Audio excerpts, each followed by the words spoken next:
Quando alguns dias atrás acabou o último episódio da segunda temporada de O Senhor dos Anéis, Os Anéis de Poder, eu me peguei pensando, quem diria que esse programa poderia melhorar tanto de uma temporada para outra?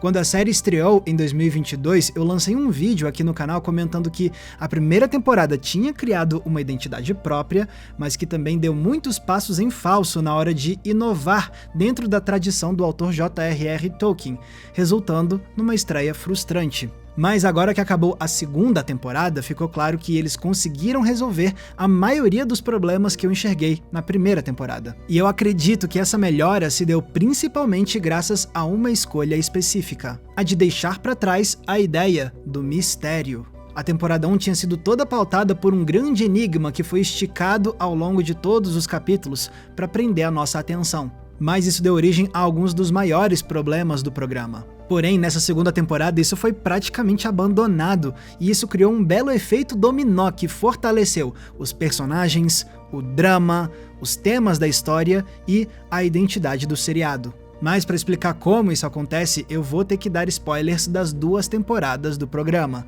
Então agora que tá dado o aviso, vamos entender melhor o grande acerto que fez Os Anéis de Poder enfim realizar o seu potencial. Antes, vale recapitular porque o mistério foi um dos grandes problemas da primeira temporada. Se você lembrar, o fio condutor que conectava os episódios era a dúvida: quem será o Sauron? A gente sabia que ele estava chegando, mas o programa quis manter a gente no suspense sobre qual personagem era secretamente o vilão. Podia ser o Adar, o Estranho, alguma daquelas pessoas de branco. Então passamos a temporada inteira tentando adivinhar, até que no capítulo final vem a revelação de que Sauron na verdade era o Halbrand esse tempo todo.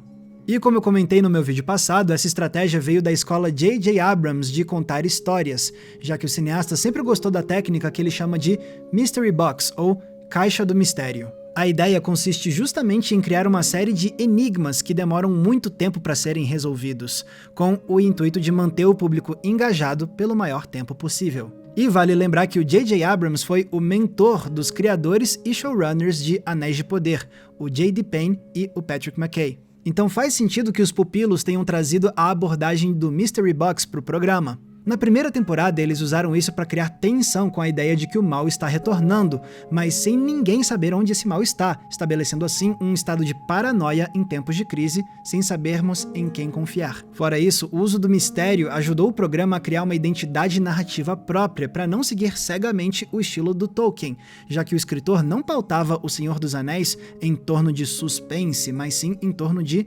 aventura. O problema é que o tiro saiu pela culatra. Especialmente com a revelação no final que o Halbrand era o Sauron. Sério que aquele cara desinteressante que passou a temporada inteira fazendo corpo mole sem se engajar em nada, ele é o Sauron? Isso não convence, porque o Sauron supostamente era para ser uma grande mente manipuladora arquitetando planos brilhantes em segredo no pano de fundo. Mas em vez disso, vimos ele caindo de paraquedas na história e sendo levado para lá e para cá pelos outros, sem fazer nada demais. Ele passou a temporada inteira sendo entediante. E entediante não é o adjetivo que deveria ser usado para falar do maior vilão da Terra-média. Fora isso, fazer a primeira temporada girar em torno do mistério afetou o tom dramático do programa, pois o que prevaleceu nesses episódios foi o suspense para descobrirmos a verdade. E isso pode ser ótimo, mas será que é o mais importante numa história de O Senhor dos Anéis? O resultado foi que esse suspense sugou o ar do recinto e não deixou que outros tons dramáticos respirassem melhor. O humor ficou fraco e sem graça, os romances ficaram sem muita paixão e as intrigas ficaram tímidas. E essa impressão ficava ainda mais forte graças à direção de atores que fez quase todo mundo atuar do mesmo jeito diplomático e comportado demais. O resultado foi uma temporada que, apesar de ser deslumbrante de se ver, não conseguia ser muito passional. Por conta disso tudo, eu terminei a primeira temporada frustrado com o programa, mas, como sempre, torcendo para que melhorasse na próxima temporada. E, felizmente, foi isso que aconteceu.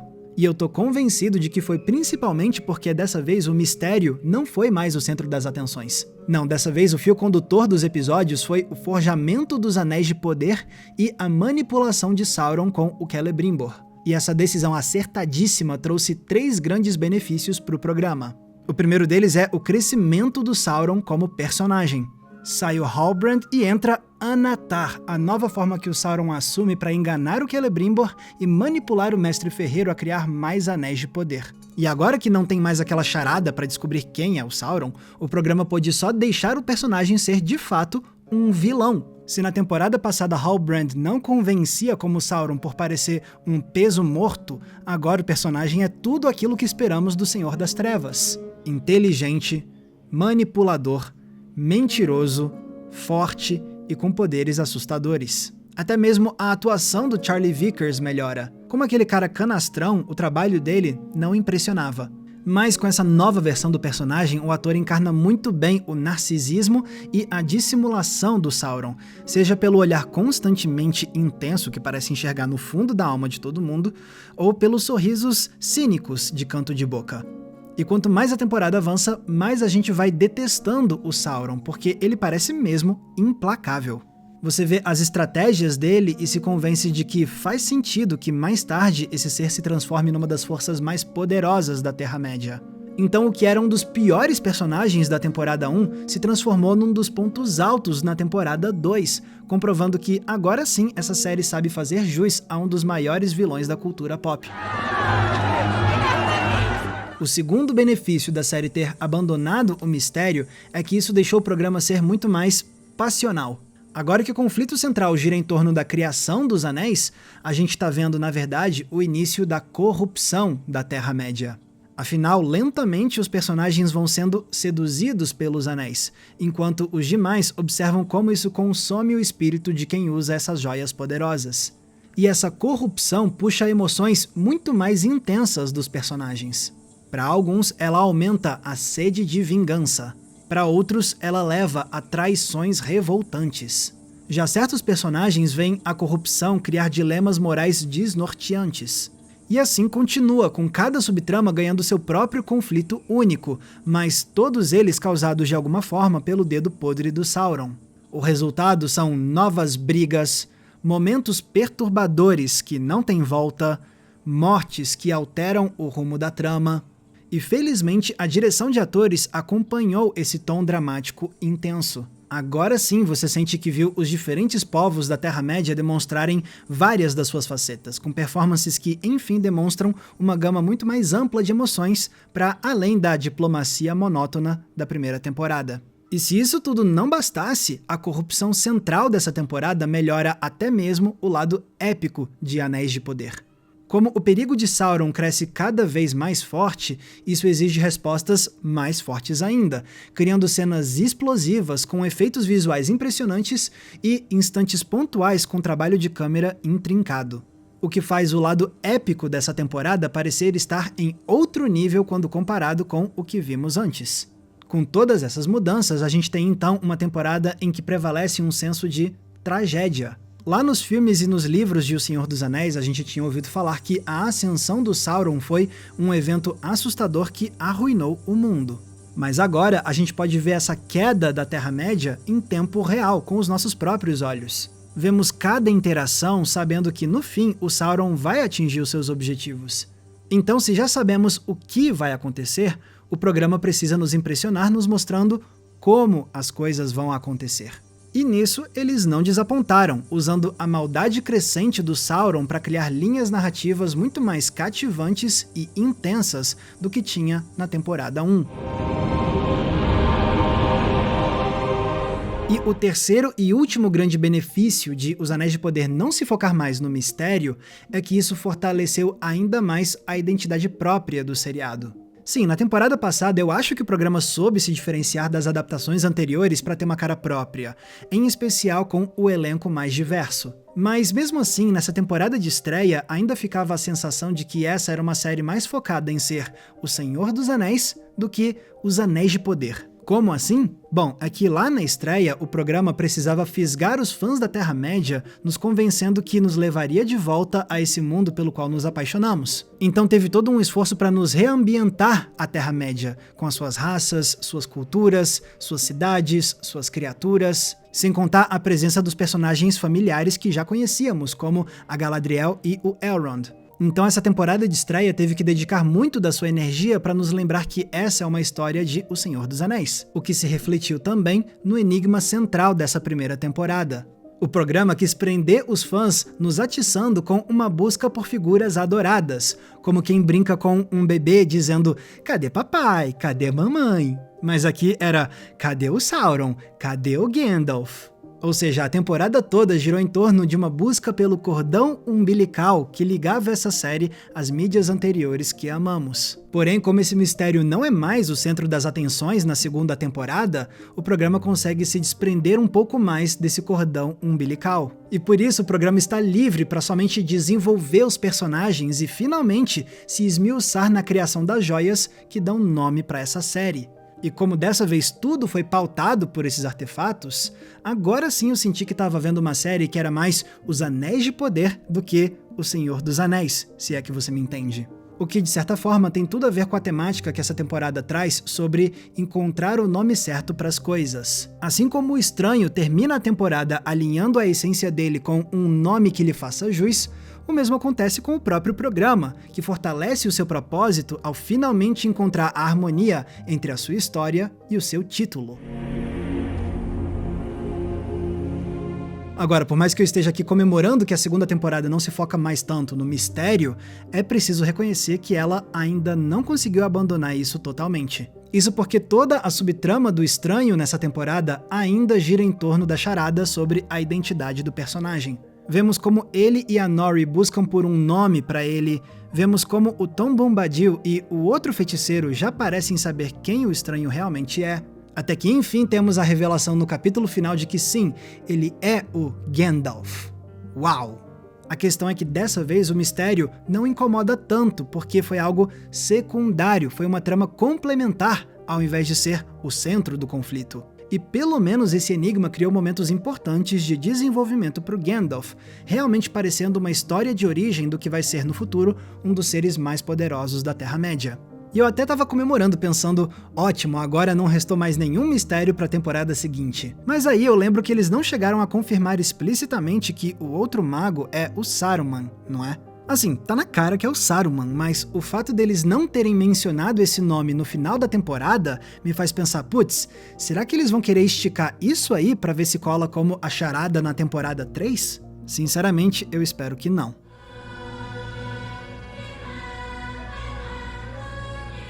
Ah, Max, então quer dizer que você adorou tudo nessa segunda temporada? A resposta é não. Mesmo que ela seja muito melhor que a primeira, ainda tem pontos nessa segunda temporada que me frustram. Por exemplo, me cansou demais o cacoete de roteiro de fazer os personagens se recusarem a dizer os seus nomes logo de cara.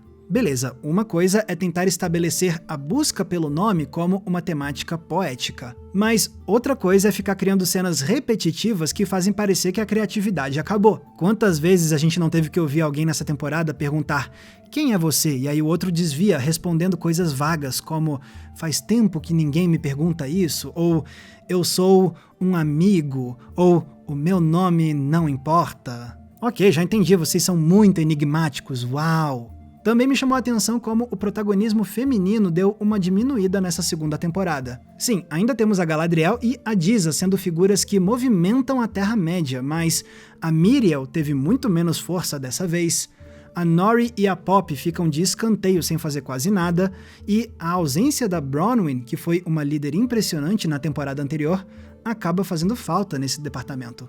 E por último, tem as tentativas muito falhas em criar momentos de humor e leveza. Na temporada passada você tinha um pouco disso funcionando com os anões. Mas como dessa vez a subtrama deles é totalmente dramática e trágica, resta às Pés Peludos o papel de alívio cômico e, infelizmente, esse núcleo não diverte tanto assim.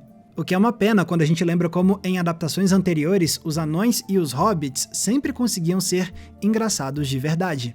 Mas, num balanço geral, essas frustrações ainda não conseguem arruinar a temporada como um todo. Porque quando rolam os créditos finais do capítulo 8, o que resta mesmo é a sensação de que essa parte 2 foi uma enorme evolução para o programa. Eu lembro, por exemplo, que no meu vídeo da temporada passada, eu encerrava dizendo que talvez ela tivesse desapontado também pela falta de experiência dos showrunners, já que a dupla nunca tinha lançado nenhum projeto antes dessa série. Pois bem, parece que essa temporada 1 já serviu para ensinar muitas lições para os showrunners. Porque o salto que Os Anéis de Poder dá nessa nova temporada é quase milagroso, fazendo ela ter um equilíbrio muito difícil de se alcançar. Ela mantém o que funcionou na temporada 1, melhora o que não tinha funcionado e prepara muito bem o terreno para a temporada 3. Porque agora que vimos quase todos os anéis serem forjados, só falta presenciarmos a criação de mais um, o infame Um Anel.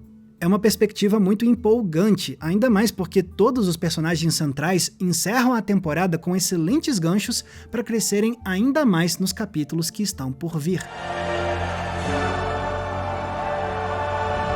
Só sei então que foi uma grata surpresa ver Os Anéis de Poder se redimir tão bem com a sua segunda temporada. Sim, eu torcia para que eles não ficassem mais tão obcecados com as tramas enigmáticas. Mas o que eu não imaginava era que abrir mão disso criaria uma reação em cadeia tão poderosa a ponto de melhorar praticamente todos os aspectos do seriado. E se for pro programa continuar evoluindo assim, o único mistério que importa agora é: quando chega a próxima temporada?